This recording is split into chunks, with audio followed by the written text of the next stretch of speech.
اللہ کے حکم سے۔ اور بعض ایسی رسمیں تھیں کہ ان رسموں کو بھی توڑنا تھا، ان رسموں کو توڑنا تھا۔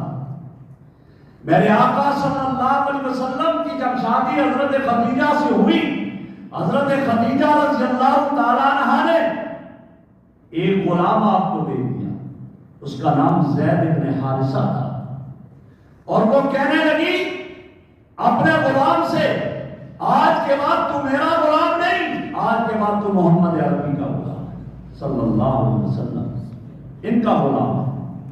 جب یہ غلام بنا دیا تو میرے آقا کی خدمت کے لیے مقرر کیا، اور زید بن حارثہ بہت خدمت کرتے رہے، تو میرے آقا نے جواب میں کیا کہا؟ فرمایا تو میرا نہیں ہے، تو میرا بیٹا ہے۔ آپ نے زید بن حارثہ کو اپنا منہ بولا بیٹا بنا دیا، اور جب منہ بولا بیٹا بنایا تو پھر زید بن حارثہ کی عظمت بھی دیکھیے کہ وہ حقیقت میں واقعی غلام نہیں تھا۔ قافلے چلتے تھے، کسی قافلے نے پکڑ لیا اور لا کر بیچ دیا، حضرت خدیجہ نے خرید لیا، لہذا ان کا غلام بن گیا تھا۔ حارثہ کو پتہ چلا میرا بیٹا مکہ مکرمہ میں ہے، محمد الرسول اللہ کے پاس ہے صلی اللہ علیہ وسلم۔ حارثہ آئے، آ کر کے میرے آقا سے کہا کہ آپ کے پاس میرا بیٹا ہے، ہم غلام نہیں ہیں، ہم اصلاً آزاد لوگ ہیں، لہٰذا آپ اگر میرے بیٹے کو میرے حوالے کر دیں۔ تو میرے آقا صلی اللہ علیہ وسلم نے فرمایا اس طرح نہیں، میں زید اخیر زیدن، میں زید کو اختیار دیتا ہوں، زید تمہارے پاس رہنا چاہے چلا جائے، میرے پاس رہنا چاہے رہ جائے۔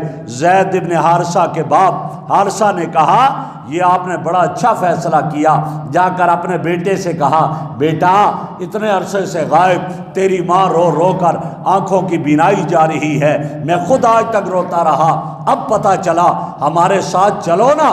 کہا نہیں، کہا سنو آپ غلامی کو آزادی پر ترجیح دیتے ہو۔ تو اس وقت زید ابن حارثہ نے میرے نبی کی طرف اشارہ کر کے کہا ہزاروں آزادیاں ان کی غلامی پہ میں قربان کرتا ہوں، مجھے حضور کی غلامی مل جائے اس سے بڑھ کر کیا ہے، آزادی کیا چیز ہے، میں تو ان کے جوتوں کی نوک پر میں بادشاہت کو بھی قربان کرنے کے لیے تیار ہوں، لہٰذا ایسا نہیں ہو سکتا۔ جب یہ کہا تو اس وقت میرے آقا نے دیکھا تو میرے آقا نے اس کو اپنا بیٹا بنا دیا۔ تو زید ابن حارثہ کو پھر زید ابن حارثہ کے بجائے زید ابن محمد کہا جانے لگا کہ منہ بولا بیٹا ہے۔ آپ نے اپنی پھوپھی ذات بہن حضرت زینب کا نکاح زید ابن حارثہ سے کر دیا، لیکن یہ شادی نبھ نہ سکی۔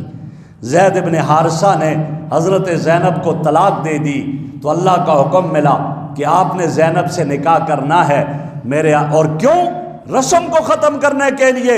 مکہ مکرمہ میں زمانہ جاہلیت میں یوں ہوتا تھا کہ جس کو بیٹا بنا دیا وہ گویا سگے بیٹے کی طرح ہے، اور اس کی بیوی بھی منہ بولے بیٹے کی بیوی اسی طرح حرام ہے، جیسے سگے بیٹے کی بیوی حرام ہوتی ہے، بہو حرام ہوتی ہے، ایسے اس سے بھی نکاح کرنا حرام ہے۔ میرے رب نے اس رسم کو توڑنا تھا۔ میرے نبی چاہتے نہیں تھے کہ میرا نکاح زینب سے ہو، لوگ باتیں کریں گے۔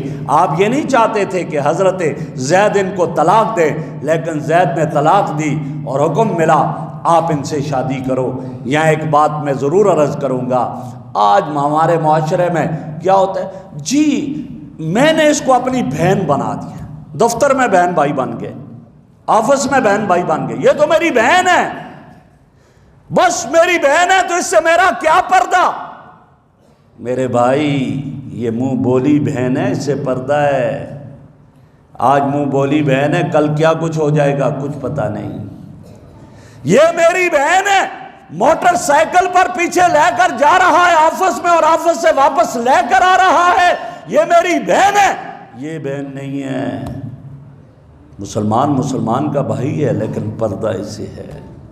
یہ اس خوش فہمی میں نہیں ہونا چاہیے جی بس میں نے بہن کہہ دیا، یا کبھی کہتے ہیں آنکھوں کا پردہ ہونا چاہیے، جی آنکھوں کا پردہ ہونا چاہیے۔ بھائی آنکھوں کا پردہ ہونا چاہیے، دل کا پردہ ہونا چاہیے، کہتے ہیں دل کا پردہ ہونا چاہیے، دل کا پردہ ہوگا ضرور، لیکن آنکھوں کا بھی پردہ ہونا چاہیے۔ تو بہرحال آپ علیہ الصلوۃ والسلام کو پیغام ملا، آپ نے حضرت زینب کی طرف پیغام بھیجا، حضرت زینب دکھیا تھی، آپ کا پیغام گیا کہ مجھ سے نکاح کر لو۔ کمال دیکھیں، زینب آپ کی پھوپھی ذات بہن ہے، جواب میں کیا کہتی ہیں؟ استخیر ربی، کہا کہ میں ایسے ہاں نہیں کر سکتی ہوں، میں اپنے رب سے استخارہ کروں گی، اپنے رب سے استخارہ کروں گی۔ استخارہ ہے شریعت میں، لیکن خود کرو۔ طریقہ بتا دیا، رات کے سوتے وقت وضو کر کے 2 رکعت نماز صلاۃ حاجت پڑھ کر اپنے رب سے دعا کر لو، یا اللہ یہ کام میں کرنے جا رہا ہوں، اس میں میرے لیے خیر ہے یا نہیں ہے، وہ کرو۔ آج تو دکانیں کھلی ہوئی ہیں استخاروں کی، بڑے بڑے بورڈ لگے ہوتے ہیں، استخارہ کروائیے۔ بھائی دوسرا کسی کے لیے کیا استخارہ کرواتا ہے؟ اس کا کیا مطلب ہے تمہارے لیے استخارہ کروانے کا؟ استخارہ خود کرو، کسی اور سے استخارہ نہ کروایا کرو۔ آپ کا کام ہے، کسی اور کا نہیں ہے۔ وہ پتہ نہیں کیا کرے، آپ کو کیا پتہ کہ اس نے استخارے میں کیا کیا ہے، کیا ہوا ہے، اس لیے اوروں سے استخارہ نہ کروائے۔ فرمایا میں اپنے رب سے استخارہ کروں گی۔ جب یہ فرمایا، آپ کو جا کر اطلاع ملی، حضرت زینب فرماتی ہے مہران میرے محبوب فوراً آ گئے میرے گھر اور بغیر اجازت کے اندر آ گئے۔ فرمایا ابھی تک پردے کا حکم نازل نہیں ہوا تھا، فرمایا کہ آپ کسی کے گھر بغیر اجازت کے داخل نہیں ہوتے، آج میرے گھر اجازت کے بغیر داخل آ گئے۔ اور فرمایا کہ آپ کس سے مشورہ کرو گی، کس سے استخارہ کرو گی؟ میرا تو آپ سے نکاح عرشوں پر ہو گیا ہے، میرے رب نے میرا نکاح آپ سے عرشوں پر کر دیا ہے۔ یہی وجہ ہے کہ حضرت زینب رضی اللہ تعالیٰ عنہ باقی ازواج پر فخر کیا کرتی تھی، اور تیرا نکاح تو فرش پہ ہوا ہے، تیرے باپ نے کروایا، تیرے بھائی نے کروایا، مجھ سے پوچھو میرا مقابلہ کون کر سکتی ہے کہ میرا نکاح عرشوں پر رب نے کروایا ہے، عرش پر نکاح ہو گیا۔ اب آپ بتائیں کس میں میرے آقا کا نہیں، رب کی طرف سے حکم تھا۔ آپ کی اکثر ایسے ہی شادیاں، مثلا حضرت صفیہ رضی اللہ تعالیٰ عنہ جب خیبر کا معرکہ ہوا، یہودیوں پر فتح ہوگی، سارے قلعے فتح ہو گئے، ان کا مال غنیمت کے طور پر آیا، ان میں ایک صفیہ بھی آئیں۔ صفیہ کا باپ بہت بڑا سردار تھا، صفیہ کا شوہر بہت بڑا سردار تھا۔ مال غنیمت میں آئیں، تقسیم ہوئی، مال غنیمت تقسیم ہوا تو حضرت صفیہ وہ حضرت دہیہ کلبی کے حصے میں آ گئی۔ صحابہ میرے آقا کی خدمت میں آتے ہیں، یا رسول اللہ سٹیٹس بھی کوئی چیز ہوتی ہے، یہ بڑے باپ کی بیٹی ہے صفیہ، باپ سردار، شوہر سردار، تو آپ اس کو دہیہ کلبی کے حوالے نہ کریں، آپ اپنے پاس رکھ لیں، آپ بھی عظیم ہیں۔ فرمایا بھائی مال غنیمت میں جس کا حصہ آیا میں نے اس کو دے دیا۔ صحابہ نے دہیہ سے بات کی، حضرت دہیہ کلبی آ کر میرے آقا سے کہتے یا رسول اللہ میرے ماں باپ آپ پر قربان ہو، میں نے ابھی تک صفیہ کا چہرہ نہیں دیکھا ہے، ابھی تک نہیں دیکھا، آپ رکھ لیجئے گا۔ میرے آقا نے اسے آزاد کر کے اسے نکاح کر دیا حضرت صفیہ سے۔ یہ اس طرح آپ کی شادی ہوئی، اور جب نکاح ہوا تو ایک دن آپ نے دیکھا، فرمایا صفیہ یہ چہرے پر زخم کا نشان کیسا ہے، یہ زخم کیسے ہوا؟ تو حضرت صفیہ کہتی ہے یا رسول اللہ رہنے دیجئے۔ کہا نا بتائیں کیا ہوا ہے؟ کہا یا رسول اللہ آپ محسوس فرمائیں گے۔ فرمایا نہیں بولو۔ کہا میں ایک دفعہ سو رہی تھی، میں نے خواب میں دیکھا آسمان کا چاند میرے بستر پر میرے ساتھ آ گیا، یہ خواب میں دیکھا۔ صبح ہوئی، میں نے اپنے شوہر کو بتایا کہ آج خواب میں یہ دیکھا کہ چاند میرے بستر پر آ گیا تھا، اس نے مجھے مارا، زخم میری پیشانی پر آ گیا۔ اس نے کہا اچھا تو محمد سے شادی کرنا چاہتی ہے، تو محمد سے شادی کرنا چاہتی ہے؟ کیوں؟ چاند سے اگر کسی شخصیت کو تشبیہ دی جاتی تھی اس دور میں تو وہ میرے آقا ہی تھے، جبکہ چاند کی کیا حیثیت ہے میرے آقا کے مقابلے میں، لیکن تشبیہ بھر آپ سے دی جاتی تھی۔ آپ دیکھیں یہودی بھی اس بات کا قائل ہو گیا کہ آپ کا نکاح ان سے ہوگا، تو یہ تو رب کی طرف سے تھا، یہ شہوت سے غالب مغلوب ہو کر نہیں ہوا کرتا ہے، اللہ کے فیصلے ہوا کرتے ہیں۔ میرے آقا کے جو نکاح ہوئے اسی طرح ہوئے۔ تو حضرت خدیجہ میں عرض کر رہا تھا کہ حضرت خدیجہ رضی اللہ تعالی عنہا آپ کے نکاح میں رہی اور حضرت خدیجہ سے 2 بیٹے ہوئے. ایک بیٹے کا نام قاسم تھا، دوسرے بیٹے کا نام عبداللہ تھا. یہ جو کہتے ہیں نا طیب طاہر، یہ الگ بیٹے نہیں تھے. حضرت عبداللہ کو پیار سے میرے آقا طیب فرمایا کرتے تھے اور حضرت خدیجہ رضی اللہ تعالیٰ عنہ طاہر کہا کرتی تھی، اس لیے وہ طیب طاہر سے مشہور ہو گئے، ورنہ نام عبداللہ تھا. اور یہ دونوں آپ کے صاحبزادے یہ بچپن میں فوت ہو گئے، بچپن میں انتقال ہو گیا. ابراہیم ماریہ قبطیہ سے تھے، ان کا بھی بچپن میں، ان کا تو دودھ کی مدت میں انتقال ہوا. اور آپ نے فرمایا میرے رب نے میرے ابراہیم کے لیے جنت میں ایک دودھ پلانے والی کا بندوبست کر دیا ہے، یہ وہاں اس کا دودھ پیتا ہے میرا ابراہیم. اور آپ کی 4 بیٹیاں حضرت زینب، حضرت رقیہ، حضرت ام کلثوم اور حضرت فاطمہ رضی اللہ عنہما، یہ ساری کی ساری آپ کی بیٹیاں یہ بھی حضرت خدیجہ کے بطن سے ہیں، حضرت خدیجہ کے بطن سے. آج تو ایک کا اقرار کرتے ہیں، 3 کا انکار کر دیتے ہو. ظالموں کیا ہو گیا تمہیں؟ میرے نبی کی 4 بیٹیاں تھیں، 4 بیٹیاں، ایک نہیں 4 تھی. حضرت فاطمہ تو سب سے چھوٹی تھی اور حضرت خدیجہ سے بڑا پیار. میں نے عرض کیا کہ 25 سال تک میرے آقا نے اور نکاح نہیں کیا ہے جب تک خدیجہ حیات تھی. جب حضرت خدیجہ کا وصال ہوا تو پھر آپ نے آگے نکاح کی. لیکن جو بات اور میں کہنا چاہتا ہوں کہ آپ کا تعلق کیسا. حضرت عائشہ رضی اللہ تعالیٰ عنہ فرماتی ہیں ما غرت من احد من نساء النبی صلی اللہ علیہ وسلم، نبی کی ازواج میں سے مجھے کسی پر غیرت نہیں آئی ہے سوائے خدیجہ کی. حضرت خدیجہ پر مجھے بڑی غیرت آتی تھی اور کسی پر نہیں غیرت آئی. پوچھا کیوں؟ کہا کہ آپ اکثر خدیجہ کا تذکرہ کرتے تھے، اکثر یاد کرتے خدیجہ کو. کبھی کوئی بات ہوتی فرماتے قالت خدیجہ تو ہا کذا فعلت خدیجہ تو ہا کذا، خدیجہ نے یہ کہا تھا، خدیجہ نے یہ کیا تھا.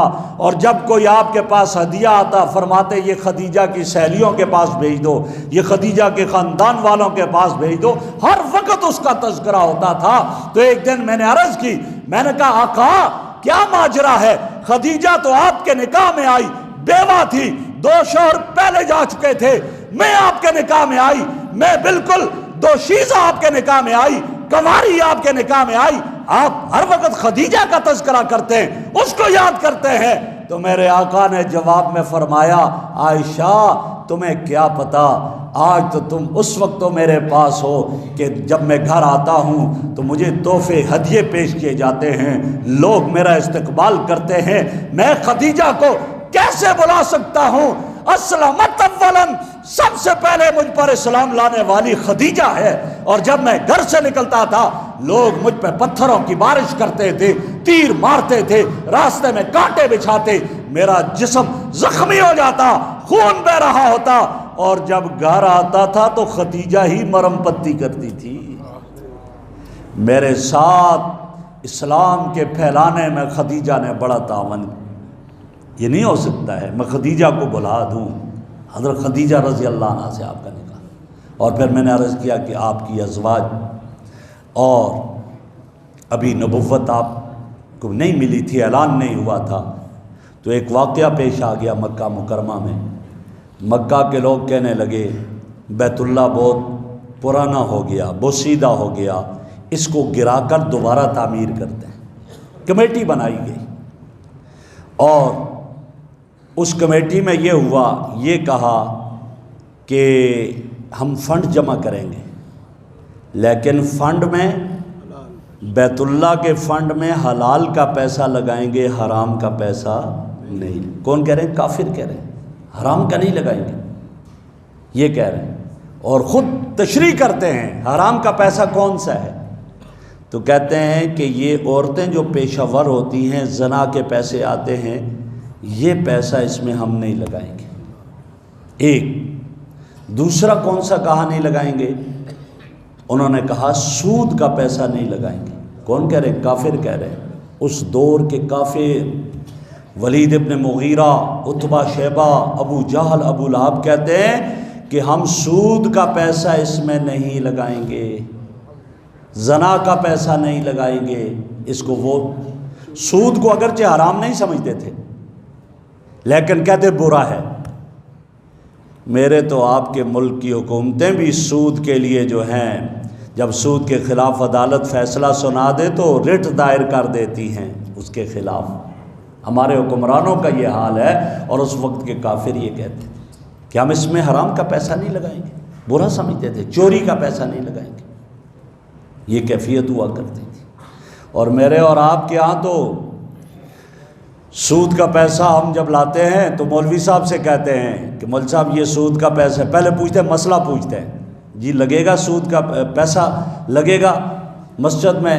تو وہ کہتا ہے کہ نہیں لگے گا۔ سود کا پیسہ کہا نہیں لگے گا، لیکن اب اس کو وہ پیسہ اتنا زیادہ جاتا ہوا برداشت بھی نہیں ہو رہا، وہ کہتا ہے اچھا ایسا کر لو، لے آؤ مسجد کے واش روم بنا لیں گے، واش روموں میں ڈال دیتا ہے، اور وہ بھی کہتا ہے چلو جی واش روم بن جائیں گے۔ یہ کیفیت ہوتی ہے جب حرام حرام ہے، سود حرام ہے تو حرام ہے، نہیں لگے گا سود کا پیسہ۔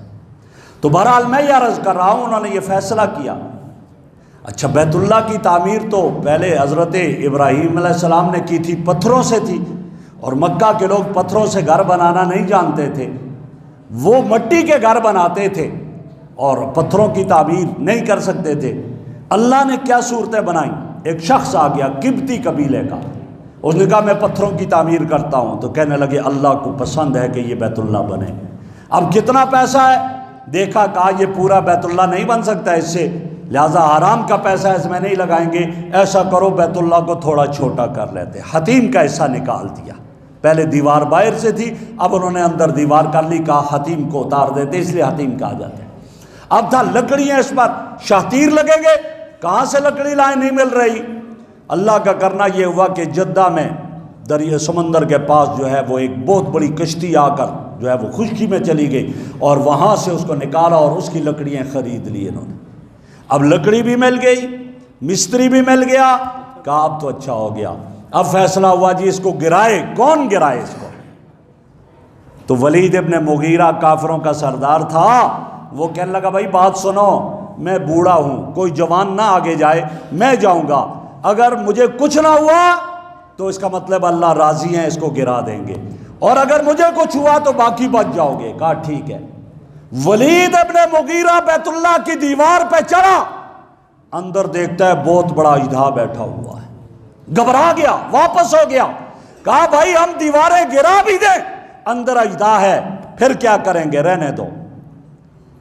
اب وہ کافر ہونے کے باوجود رات کو اکٹھے ہوئے، گڑ گڑائے کہ اللہ ہماری نیتیں آپ کا گھر بنانے کی، ہمارا اور کوئی مقصد نیت نہیں ہے، آپ کا گھر بنانا چاہتے ہیں۔ صبح ہوئی، پھر آئے، اجیاد کی طرف سے ایک بہت بڑا پرندہ آیا، اور اس نے اس اژدہا کو چونچ میں پکڑا اور لے کر چلا گیا۔ جب لے کر چلا گیا، یہ سمجھ گئے کہ اللہ کی طرف سے اب تعمیر کا فیصلہ ہو چکا ہے۔ اب پھر ولید ابن مغیرہ اوپر چڑھا، کدال لے کر تھوڑی سی دیوار گرائی، کہا آج بس ابھی اتنا ہی رہنے دو، کل باقی دیکھیں گے۔ رات کو پھر دعا کی، صبح گئے، بیت اللہ کی دیواریں گرائیں انہوں نے، اور بیت اللہ کی دیواریں گرا دی۔ اب بیت اللہ کی تعمیر ہوئی، جب اثر نو تعمیر ہوئی بیت اللہ کی، تو اب اختلاف ہو گیا حجر اسود رکھنے پر، کہ اس کو ایک قبیلہ کہنے لگا یہ میں رکھوں گا، دوسرے نے کہا میں رکھوں گا، تیسرے نے کہا میں رکھوں گا، سارے پریشان۔ یہاں تک کہ آتا ہے کہ وہ تو لڑائی تو ان کی گھٹی میں بھری ہوئی تھی، برتن میں خون ڈالا بعض قبیلوں نے، اور اپنے ہاتھوں کو رنگین کر کے کہا کہ ہم خون کی ندیاں بہا دیں گے، لیکن ہم حجر اسود کو دوسرے سے نہیں رکھنے دیں گے۔ آخر میں یہ فیصلہ ہوا کہ بھائی ابھی جاؤ، جو صبح سب سے پہلے حرم میں داخل ہوگا وہ جو فیصلہ کرے گا منظور ہے۔